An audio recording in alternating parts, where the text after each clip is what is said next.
here in person today, and to anyone who is visiting us from home. We Unitarians of Lake Norman are an open and inclusive congregation.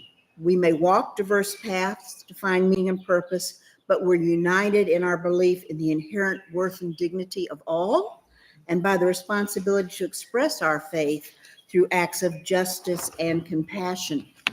My name is Karen Abrams. I've been a member of this congregation since 2023 and have been a Unitarian for more than 50 years. I'm a recovering Catholic. So just want to give you a heads up for today's collection. This is a Share the Plate Sunday. The charity that we're helping is UU Justice North Carolina. For those of you who may not be familiar with them, they're the people who every Friday have a Zoom meeting for us, not only our church, but every Unitarian congregation in North Carolina, and then also a bunch of allies, like North Carolina Budget, all sorts of people that are concerned about the world. And instead of just twiddling your thumbs, they give you a path forward, which I think is always nice. Here's an action you can take that we can express what we want the world to happen, what we want to happen. So our collection today will be in support of this group. If you haven't been with the church for long, we do Share the Plate once a month, and we select a charity that we want to help support and grow, because part of our faith is putting our values into action. So this is one way that we do that. And if you are interested in nominating a charity that you would like considered, please just tell Pat, tell anybody on the board, Sandy, who is heading this up. So we would love to hear from you and to make sure that we help charities all around the area. So today, Pat is going to be our speaker, and as only Pat can do, he is going to explain it all. So it'll be interesting, but first we'll light our chalice. So if you'll look in your order of service, you'll see the words that we say when we light our chalice. We light this flaming chalice to illuminate the world. Seek. In our search for truth, may we be just. In our search for justice, may we be loving. And in loving, may we find peace. Pat, do you have opening words you want to share?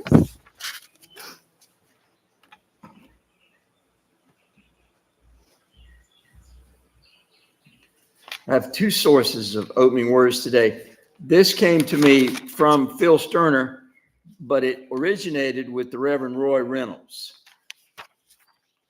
Welcome here in this heart space. Bring with you the feelings and longings that are alive and want to out.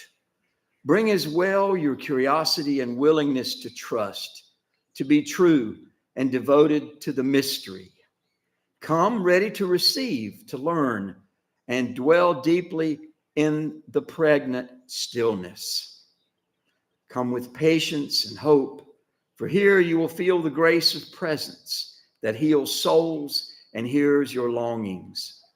Receive what you can enter your heart. Give what you receive. No more can we ask of anyone, no less will be yours as the gift of this peace. The gift of this place. Come and touch the ground of love. And our other source is Wild Bill Shakespeare. Wild Bill used Hamlet to say to Horatio, there are more things in heaven and earth than can be found in your philosophy. Can be dreamt in your philosophy. Did you fix it, Ray, when I got it wrong? Okay. More things than can be dreamt in your philosophy. And now our beloved Mike Alec, who is not going to find any slick leaves to slide on the sidewalk, is going to give us some music. You never know what I'm going to be in the mood to do.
introduction.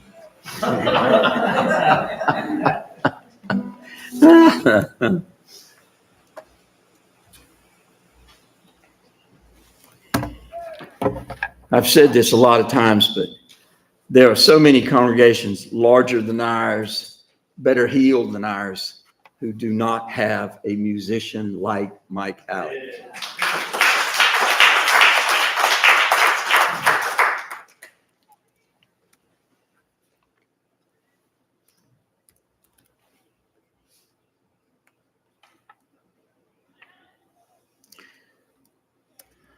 Technical difficulties.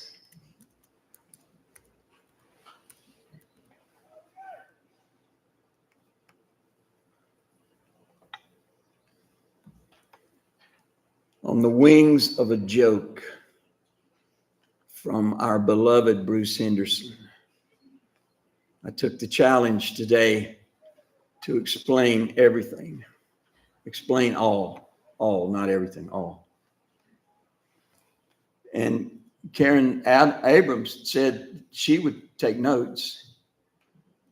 And I will gladly send any of you who asked for it a copy of this sermon. Shannon Reuter said she would be here and pay rapt attention. And Sharon, I need to tell you that had you not shown up, I was going to give you the Dickens, but you're here and you're paying rapt attention. I appreciate it. We must give up dualism. The illusion to believe that reality is here and now and is made up of what we can see, measure, judge, and experience through our senses. I also call it the lie of separation. There are other people who call it the lie of separation too. Those of us who call it that believe that ultimately everything is made up of all one thing. As we die, we will be shown how foolish we were to take seriously so many things that were jokes and how serious we were to have missed out on things that were not jokes. As Dorothy Gale discovered in her trip to Oz, the whole thing is a dream. And when we wake up at the end of that dream, like Dorothy, we will surely be prompted to say, "Oh, Aunt Em, there's no place like home." Andy, I know that's what your mama's waiting for. She wants to find Aunt Em, doesn't she?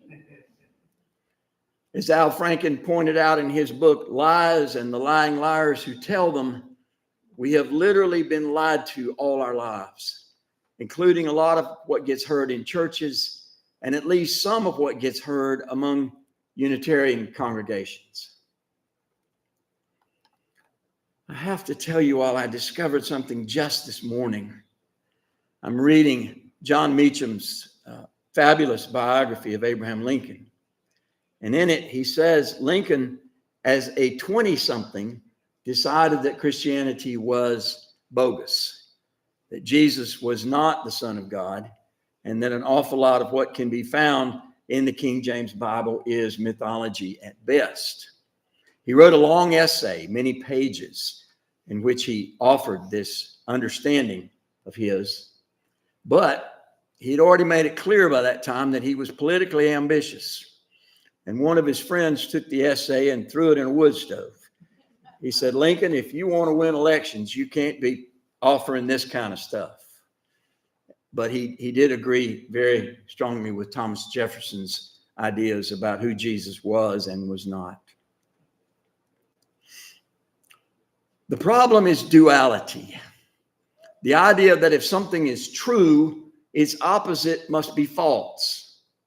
But the 13th century mystic and Sufi Rumi offered us this: out beyond ideas of wrongdoing and right doing, there is a field. I'll meet you there. When the soul lies down in the grass, the world is too full to talk about. Ideas, language, even the phrase each other makes no sense. The great Zen mystic Alan Watts encouraged us to question our thoughts. Byron Katie, whose books include 1,000 Names for Joy, also asked us to question our thoughts. Both of these wise teachers believe thoughts can often lead us astray, put our cars in ditches, lead us to step on rakes, which cause the handles to fly up and bruise our faces. Question our thoughts? Really? But if we're thinking something, doesn't it have to be right? Wrong. And I'll give you two examples. One is the thought, I'd like to kill so-and-so. You can imagine the consequences if that thought were followed up on. The other one came from a friend of mine who didn't like Jesse Helms. He said, I don't believe in political assassination, but I would like to staple Jesse Helms to a sheet of plywood and slap the hell out of him. Again, thoughts are powerful. They can literally lead us onto a sheet of ice where we quickly slip and fall. I began by saying we must give up duality. We must? We must? Now, preacher, we're Unitarians. You don't get to tell us what to do. That's what I love about Unitarianism. We get to lay out our ideas as ministers, and you get to do with them what you will.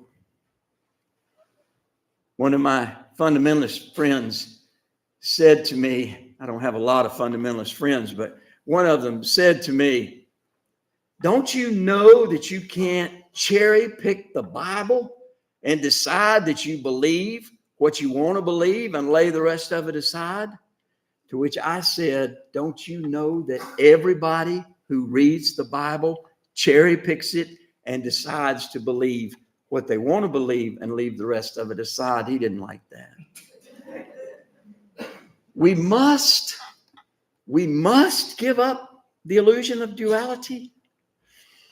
Now remember, you're listening to a man who is twice divorced, went broke in business 3 times, and was fired from 4 jobs. I know a lot about what I must and must not do. I know where the bodies are buried. I know which stand of brush has snakes in it. And a dualistic view of reality has a lot of snakes. Duality is simply the work of absolutes. I so wish Sue Cunningham were here today, because Sue said to me once, have you really been married 3 times? I said, yes. And I've been fired from 4 jobs, and I went broke in business 3 times. She said, well, you must be hard to get along with. I don't know that that opinion has changed. Now, you might think that the floor in this room is an absolute. The carpet and the wood seems to be holding us up pretty well. Seems to be a reliable floor. Even with Mike Alec on it, nothing is falling through. Niels Bohr, who won the Nobel Prize for Physics in 1922, said matter does not even exist. His study of subatomic physics convinced him that the floor is nothing more than the slowed energy of subatomic particles, which don't exist so much as they tend to exist. If the 20th and 21st centuries have taught us anything, is that things are not as they seem. Absolutes are not reliable. Time and space are not absolute. Both time and space are bendable. And although they appear to our brains as absolute and reliable, they simply are not. Okay, we're now less than 3 minutes into this experience, and I believe I've covered the subject. However, since we have a little time left, let's talk about transcendentalism. 2 of our patron saints, Emerson and Thoreau, were part of a school of thought that is now about 200 years old. It's called transcendentalism. It is the mystical notion that what is important in life is transcendent. It is not of matter or time or space. What matters in life is something that is unnameable, a presence in the midst of us that vibrates with ultimate authority while not imposing itself on us. A presence. It is certainly in the wind and beautiful sunsets along beaches. If you have ever been enraptured by a beautiful sunset, or the sound of a baby laughing, or a kiss from someone you love, if you've ever been enraptured by anything, then you understand what it means for something else to transcend the appearance of matter and time and space that is to be found in ordinary life.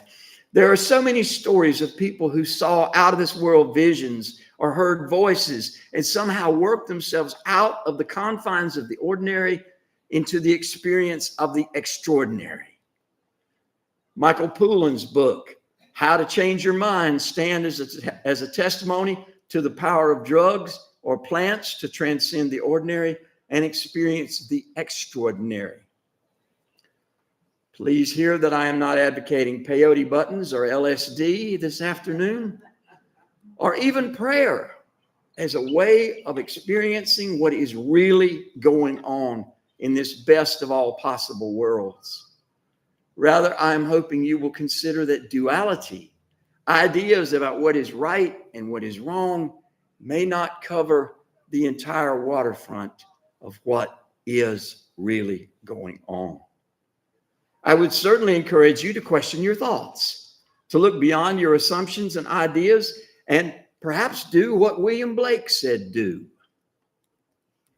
See a world in a grain of sand, and heaven in a wild flower. Hold infinity in the palm of your hand, and eternity in an hour. Considering alternatives to what feels normal or ordinary or bound by matter and time and space, weighing another path instead of our normal assumptions might just open our hearts and minds to that land William Blake was describing. That kind of seeing things differently might open our awareness to transcendent realities. Maybe a land beyond the river that they call the sweet forever. Maybe fields of subatomic energy that hint at more than meets the eye. It may not make a lick of sense to you, but I understand that subatomic physics and the James Webb Telescope have taken us into realms as mysterious as anything. Shakespeare found when he had Hamlet say to Horatio, "There are more things in heaven and earth than are dreamt of in your philosophy." See, when I have it written down, I can get it right. Remember Alice in Wonderland? She rejected something the Queen of Hearts had said because she said, "That's impossible." And the Queen of Hearts says, "I have experienced and believed as many as 7 impossible things before breakfast." By the way, she recently resigned as the head of the Department of Homeland Security. At some point, we must wake up. We must wake up to the fact that reality is as full of mystery as it is the air we breathe. Reality is as full of mystery as is the air we breathe. I found this quote attributed to both George Carlin and Robin Williams. Reality, what a concept. Reality is, as we perceive it, a concept. Logic goes out the window when we look most deeply at the subatomic world, the psychedelic world, the world of visions and imagination. I asked the radically liberal Christian, our friend Ed Boy, who doesn't come anymore because Julia is very fragile, but I asked Ed, I said, "What do you do when you're confronted by the radically conservative, even dogmatic fundamentalist Christians?" He says, he tells them, "I simply don't choose to see it that way. I simply don't choose to see it that way." So there you are. All can be explained by looking at things from new and exciting angles. Unitarianism began in the churches of New England when the morals of Christian believers came up against the fact that they lived among enslaved people. In a country where slavery was legal but morally repugnant. They had read about the Jesus of love for all people, but found many religious people owned slaves. Early Unitarians went through the kind of confusion some of you might have experienced when you heard Niels Bohr say that matter itself does not exist. Or some of you might have experienced similar confusion as you realized the United States is again involved in bending its moral compass on the C-clamp of Israeli militarism. Thoughts about right doing and wrongdoing really are confusing. As we watch our country's government swim through yet another moral quagmire, we can almost hear Pete Seeger singing, "When will we ever learn? When will we ever learn?" Once we have questioned our thoughts, once we have considered that thoughts of right and wrong might not be exactly as we have assumed they should be, where do we go? Well, I hope you'll come back here on a Sunday afternoon. Next Sunday, you will hear from Dr. Neil Jones, who is among the team of us who serve the UU congregation of the Low Country in Bluffton, South Carolina. He is brilliant, good-looking, and occasionally even humble. When he was installed as the settled minister of the UU in Columbia, South Carolina, I attended his ceremony. After the ceremony, he walked around a reception and hugged and kissed most of the women in the room. I objected that he had neither hugged nor kissed me. For some reason, he ignored my request. And then the following Sunday, I will be back here to explain it all again. I look forward to seeing you then. Let's talk about it. And Karen Abrams is going to try to help you all talk about it. I think Bruce should do it. Bruce says he's willing. Come on. He rose to the challenge. Oh. Appreciate it. Thanks. You even dressed up for it. In your many years of studying and writing and speaking on these topics, at a certain age, you have core beliefs, I believe, that are sort of ingrained in you. They are in me. I wonder, can you still be surprised by things? Oh, yes. And can you think of things, you don't have to be in detailed, but things that have kind of challenged your core beliefs for good or for ill? Wow. Well, the biggest challenge I faced was the 11th, 12th, and 13th of July in 2007 when I broke up with a girlfriend. Because I really thought the sun rose and set in her, and I was under the mistaken impression that she felt the same way about me. But what happened was, whatever mysterious forces of life there are challenged me and said to me, "You've put her on a pedestal, you've ignored the rest of us. And so you need to fall in love with everything." And I did. I fell in love with the totality of everything. And the subatomic world was one indicator that it is really all the same stuff. Ray, am I right about that? Subatomically, it's all the same stuff, isn't it? Yeah, it's the structure of the atom. Whether you're talking about atoms of wood in this chair or atoms of skin on the side of my face, it's all the same stuff atomically. Yeah, and that was surprising in 2007. Now, nearly 20 years have gone by, and I haven't been dissuaded from that. It's still important to fall in love with everything. And I've found quotes from both Ray Bradbury and from, what's his name? That other guy who said it. Falling in love is very important. Falling in love is very important. It seems to be working for you. Thank you. Thank you. That was a moment. Did you get that on camera?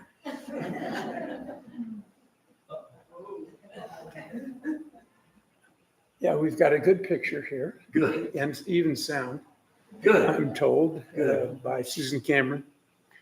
I've got to say, as I think a fairly concrete thinker, I've struggled to get a real sense of transcendentalism and what people are talking about.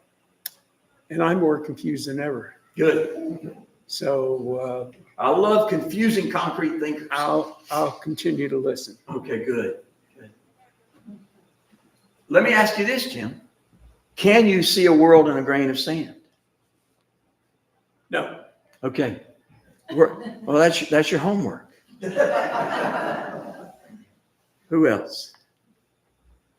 Bruce, thank you so much. I love the challenge. Would anybody like Pat to clarify a little bit more about duality? Yes. Okay.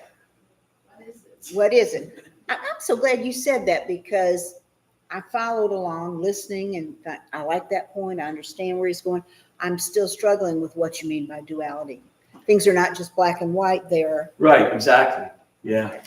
I think one of the wisest sort of riffs on that idea came from a high school teacher of mine, believe it or not, a guy who said, most of our decisions in life are not moral. We're not choosing between right and wrong. He said, primarily we choose when we make a choice, and he said it's pretty rare that we do. We choose on the basis of aesthetics. We like what's pretty more than we like what's ugly. We are very materialistic, and therefore we like a fast car better than a slow car, or a big house better than a small house. He said most of our choices are not moral. And yet, what Rumi found when he wrote the poem about right thinking and wrong thinking, he was saying this is not all that life is about.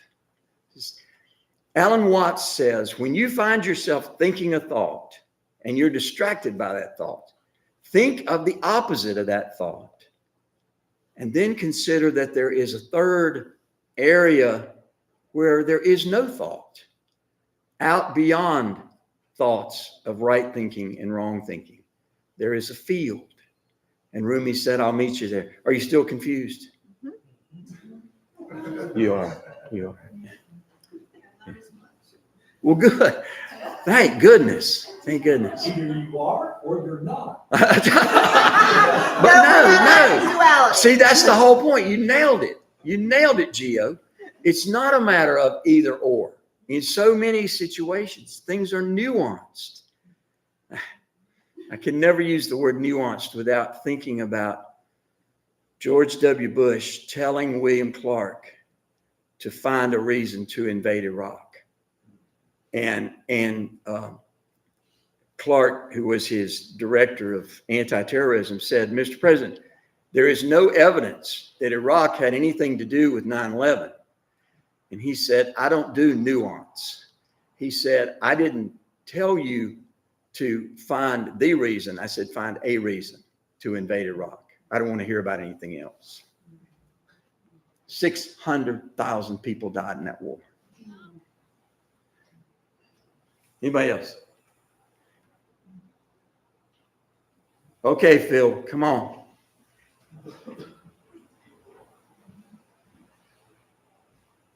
Thank you for that reading. It's wonderful. Early on in my early growth period, I did S training. And the one thing that stuck with me was when you get to the point of the unknown, the confusion, the not understanding, you're actually on the stepping stone of the next understanding or the next gathering, the next approximation. So consider it, I've always considered it since a blessing rather than an issue. Your thoughts? Awesome. I love that. Yeah, I love that. It's sort of like driving out in the country and suddenly realizing you're lost.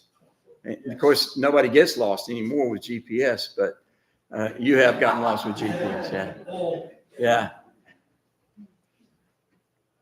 Scott Neely has spoken here. He's the minister at the Spartanburg UU, and he's about 46, 47 years old. Absolutely brilliant. Graduate of Harvard Divinity. Love him with all my heart. He did a sermon one time about the abyss, and he talked about the fact that in not Taoism, In some Eastern religion, the hub of the wheel is deified because it is empty. But it is empty in a way that holds all the spokes of the wheel. What is that, Kim? What religion is that? I'm a Taoist. Taoism. Yes, it was Just like you're talking. Yeah, it's Taoism, of course. So he talked about how the hub of the wheel is empty, and yet it holds all the spokes together. And he talked about his brother dying. When Scott was 21, 22, somewhere along in there, his just a little bit older brother was suddenly struck very ill and passed very quickly. And of course, his whole family, his whole world was decimated. I mean, they were in the dark. But he said, I can assure you all, you can stand on the edge of the abyss. What Phil was just talking about. You can stand on the edge of confusion. You can stand on the edge of misunderstanding. You can look into the abyss. But if you've got other people to stand there with you, you're going to be all right.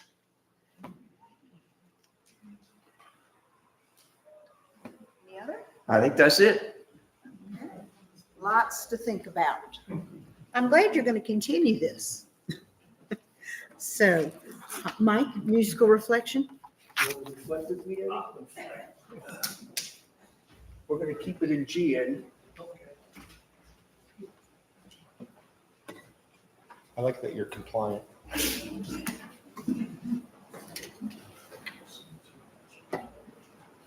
You know, the thing about GPS, it only stops working when you come off the exit looking for your restaurant and gets confused. You're like, where do I turn? All right.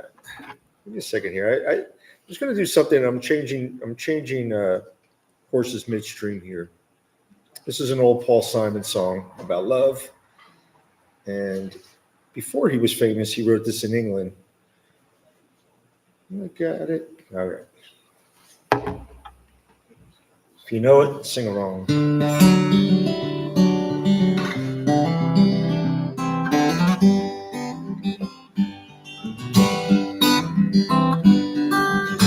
I hear the drizzle of the rain,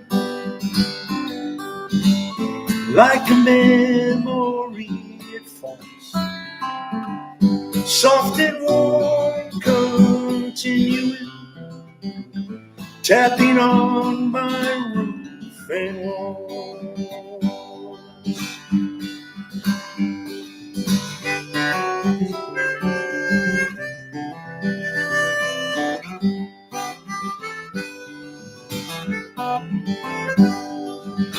And from the shelter of my mind, through the windows of my eyes, I gaze beyond the rain-drenched streets to England, where my heart lies. My mind's distracted and confused. My thoughts are many miles away. They lie with you when you're asleep, kiss you when you start the day. And the song I was writing is left unsung. Don't know why I spend my time writing songs I can't believe, words that tear and strain to rhyme.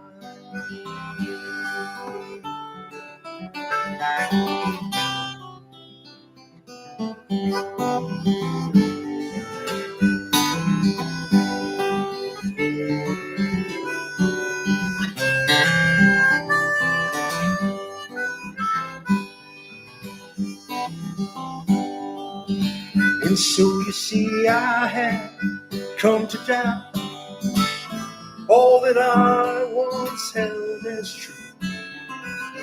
I stand alone without beliefs. The only truth I know is you. And as I watch the drops of rain weave their weary paths, and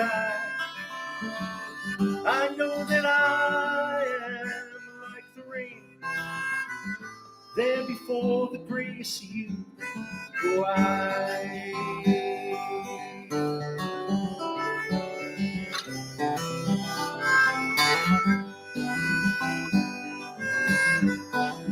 What's more?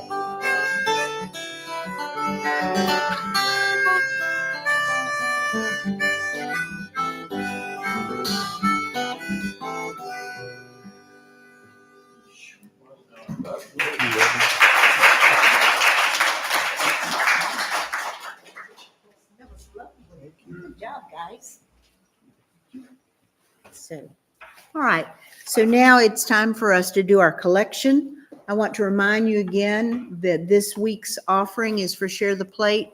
What that means is any money that is put into the basket will go toward Share the Plate unless you specifically earmark it and say, no, this is for my pledge. So help Linda and I keep that straight. And so we will pass the basket now.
With grateful hearts, we receive these gifts.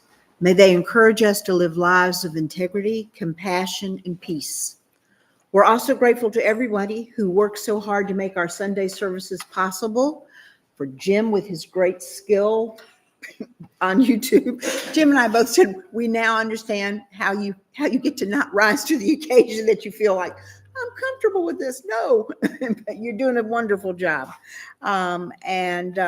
Our gratitude to everybody who sets up and makes sure that we have name tags and puts the sign out. It all takes everybody working together. So thank you. We have a series of announcements that we'd like to go over. Linda, supper? Crafty Burger and Cornelius. Crafty Burger and Cornelius. Okay. And Linda, back to you again. Movie Tuesdays. Elvis. Elvis is in the building? A lot of people didn't make it, and there are a few that really want to see it, and there's nothing else that I can say. Okay. I don't mind seeing it. So we could do a sermon on Elvis. Oh, yeah. Okay. All right. Heart of Carolina's UU Ministry. When is our next build? The building next Saturday on Clay Road in Lincoln. Okay. It's right off Route 27. And the exact address of the present somewhere. If you'll send it, put to me as well, or to Susan, we'll get it on the calendar so everybody has that address there. It's for one dog. And we've already had her on space. Okay, wonderful. And about FeedNC? Volunteers needed this coming Thursday. Okay. Friday Action Hour. Remember, we just talked about the great work that UU Justice North Carolina does, and this is their best way that they get all the information out that we might need. So if you have time at 11 o'clock on Friday, please tune in by Zoom. And that connection is again in our calendar for that.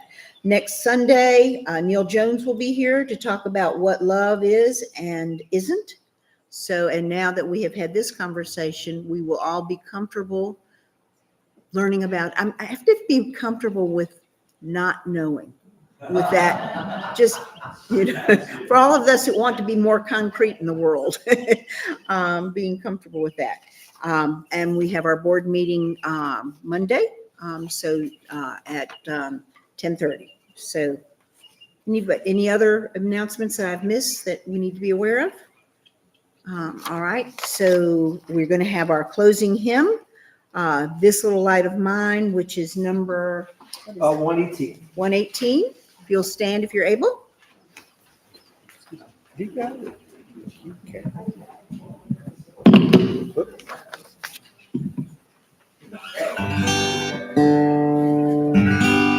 This little light of mine, I'm gonna let it shine. This little light of mine, I'm gonna let it shine.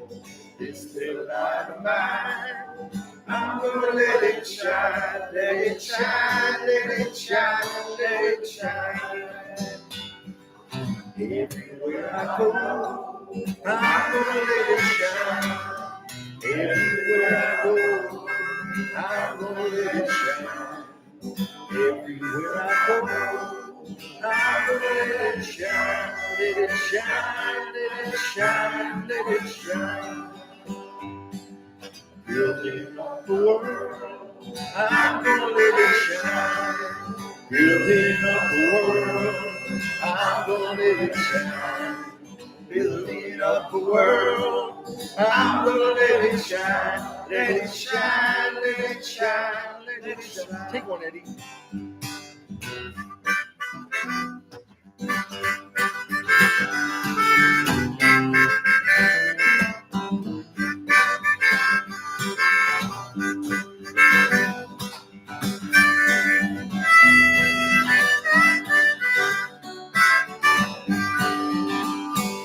Yeah, this little light of mine, I'm gonna let it shine. Yeah, this little light of mine, I'm gonna let it shine.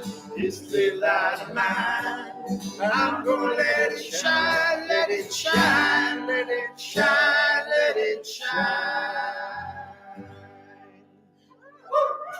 We was Hollywood and you.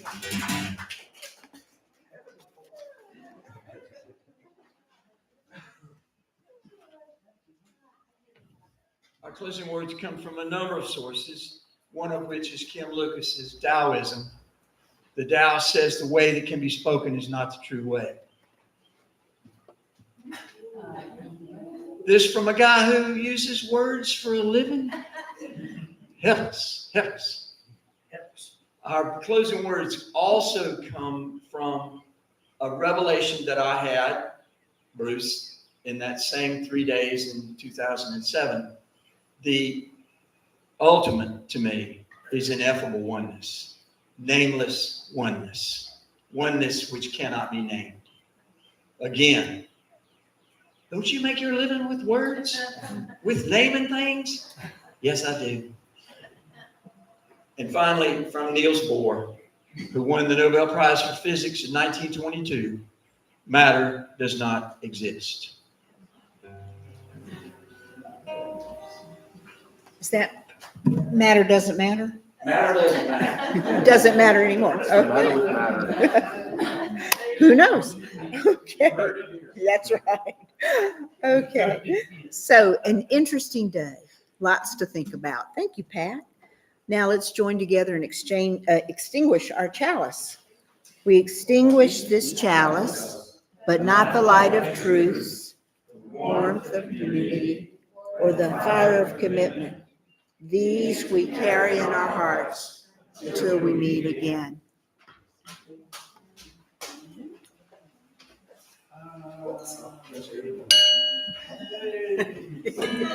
Each little victory.